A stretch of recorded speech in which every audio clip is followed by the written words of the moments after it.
Welcome to Blackwater Tech. Today I'm going to show you how to make some loops to sit your MAVs in. Now in the manual it says to run the MAVs through the D-rings here just so that they're in position and you always know where they are and you're not looking for them.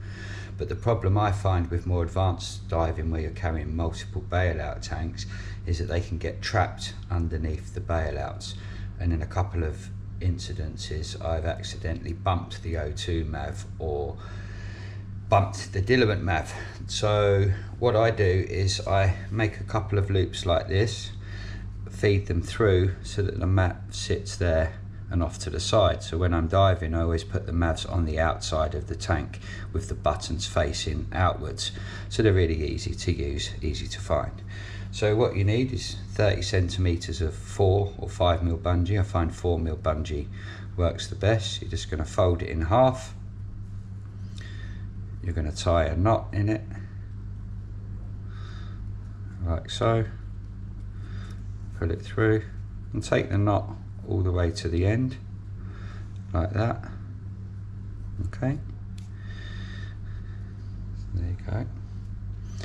And then what you do is just hold the slider, and you need to come from underneath here,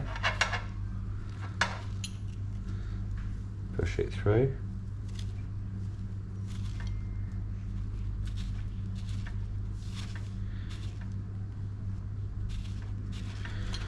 okay,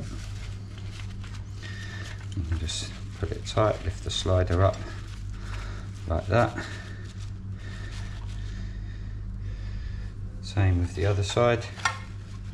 See how I just bend the webbing, slide the slider down, feed it through,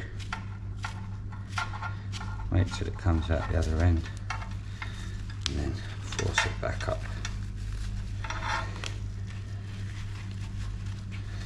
So yeah, really easy to do and very helpful when you're diving with multiple bailout tanks. Also gives you a little bit more room on the D-ring when you're clipping off bailouts, double enders, maybe a camera, backup torch or whatever. Yep, there you go. Thanks for watching, and I'll see you again soon for some more tips and tricks.